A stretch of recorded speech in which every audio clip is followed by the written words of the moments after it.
अभिवादन सबैलाई। गीताको चौथो अध्याय 33 श्लोकमा भनिएको छ, सबै कुरा ज्ञानमा गएर समाप्त हुन्छ। सबै कुरा ज्ञानमा गएर समाप्त हुन्छ, बाँकी रहन्छ ज्ञान मात्रै। ज्ञान मात्रै भनेको परमात्मा मात्रै हो। परमात्मा मात्रै भनेको आनन्द मात्रै हो। यसरी आनन्दमा परिसमाप्त हुन्छ, परिशेष हुन्छ भनेको यसैमा गएर टुङ्गिन्छ, यसैमा गएर शेष परिशेष परिशिष्ट अर्थात् बाँकी रहन्छ केवल ज्ञान मात्र। सारा विश्व ब्रह्माण्ड ज्ञानमा परिणत हुन्छ। ज्ञान भनेको परमात्माको ज्ञान, ब्रह्म ज्ञान, सरस्वतीको ज्ञान।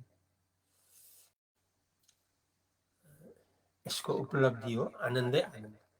यसरी आनन्द मात्रमा परिणति देखाइएको छ गीताले।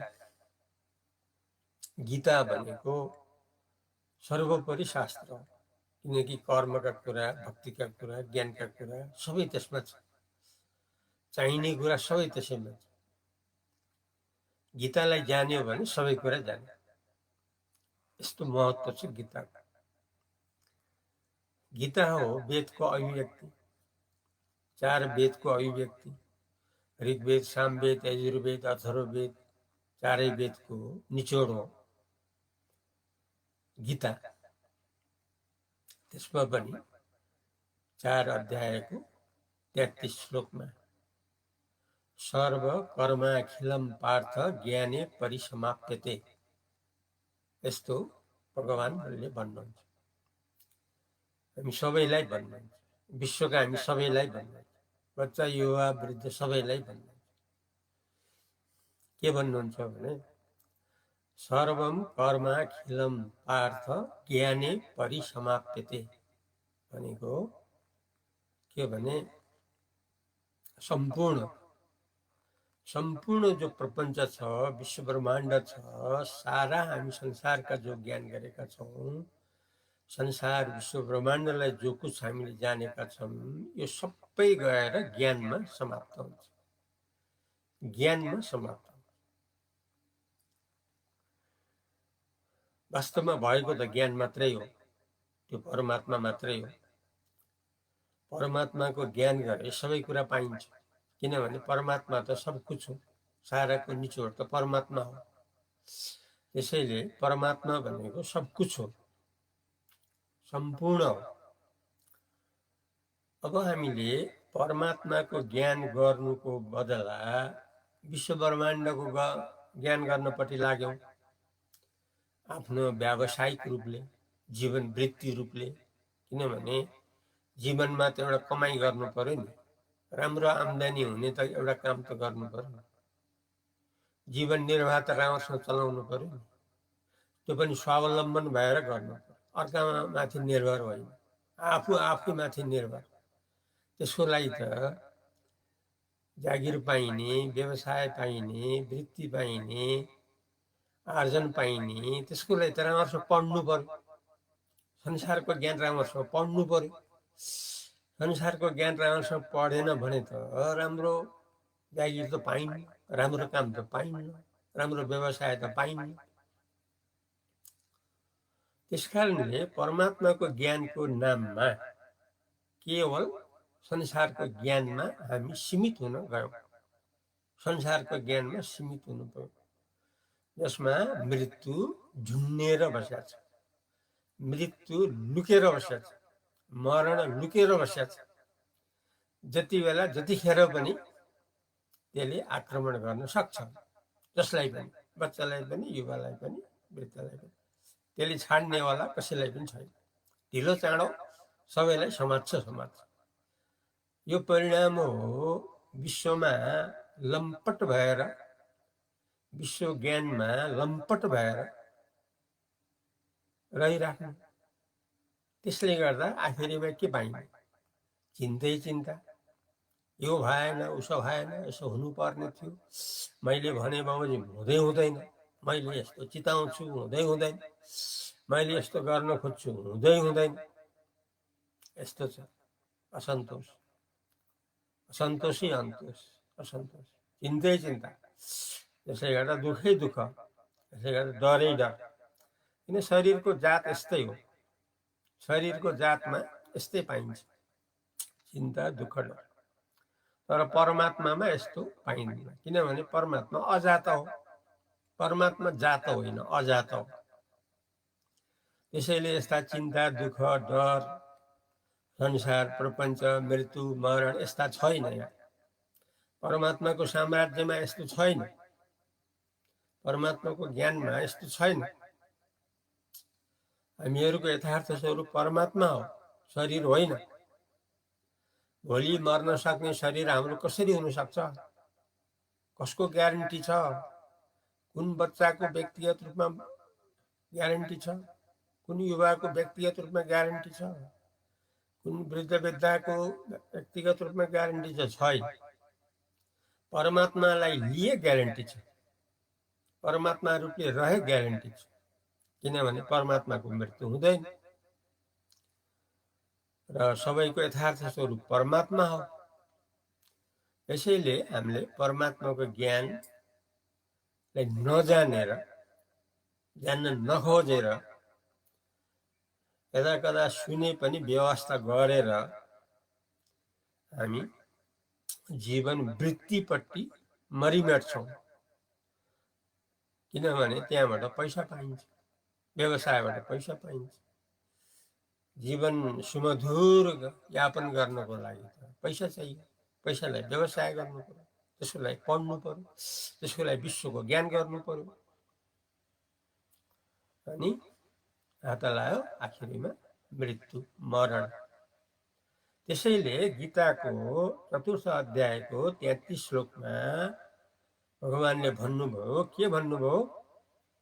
सर्वम, सबै सब कुछ, कर्माखिलम, यो अखिल रूपमा रहेको जो विश्व प्रपञ्चको जो काम धाम छ, सारा ज्ञाने परिसमाप्यते, ज्ञानमा समाप्त हुन्छ, परमात्माको ज्ञानमा समाप्त हुन्छ। यस्तो छ उपदेश। यसैले गीतालाई लिनुपर्छ, वेदको निचोड हो गीता। गीता जाने वेद जानिन्छ। त्यसकारणले गीतालाई पढ्नुपर्छ, वेद हो, वेदको सारांश हो, र साथै वेदको निष्कर्ष जो वेदान्त हो, उपनिषद, उपनिषदको दर्शनमा रहिरहनुपर्छ। किन रहिरहनुपर्छ भने यथार्थमा के छ भने स्वयं प्रकाश परमात्मा रूपले आनन्द मात्रै आफू हो।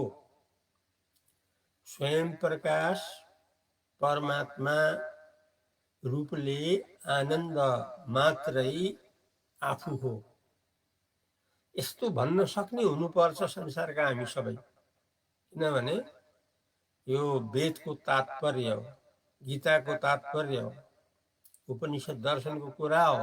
यो अन्त पाइँदैन यस्तो कुरा। यस्तो कुरा अमेरिका दौडेर पाइँदैन, जापान अस्ट्रेलिया दौडेर यस्तो कुरा पाइँदैन।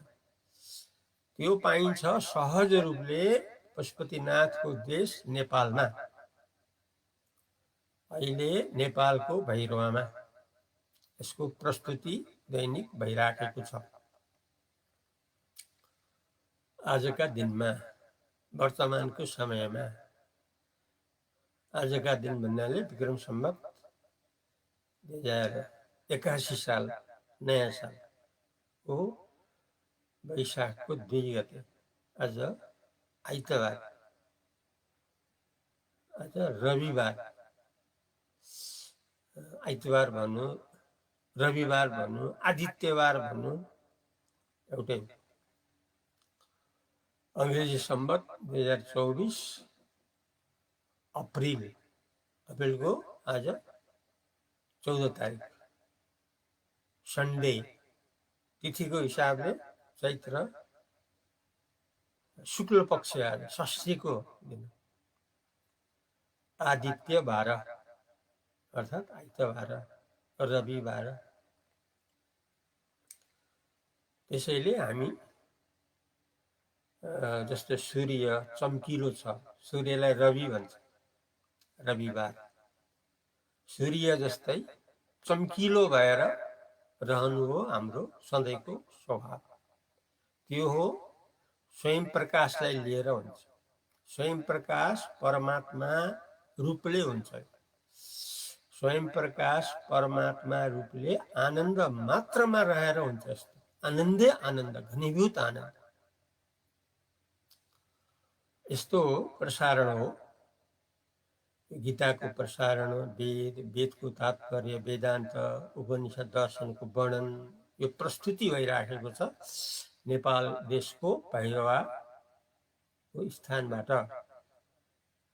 माध्यम रूपन्देही एफएम बुटोल, बुटोल मुक्ति एफएम, भैरवामा रूपन्देही एफएम, बुटोलको मुक्ति एफएम 95.5 मेगाहर्ज, अनि पाल्पाटान्सन श्रीनगर 92.2 मेगाहर्जबाट, यसै गरी रेडियो परासीबाट 90.2 मेगाहर्जबाट लगायत प्रत्यक्ष प्रस्तुति अहिले भइराखेको छ। यो हो सनातन उत्तमोत्तम हिन्दू धर्मको ज्ञान स्थानीय अखण्ड शिव केन्द्रको अध्यक्ष अद्वैत प्रदीप बलरामजी सरस्वतीबाट। Mobile number 9847020828।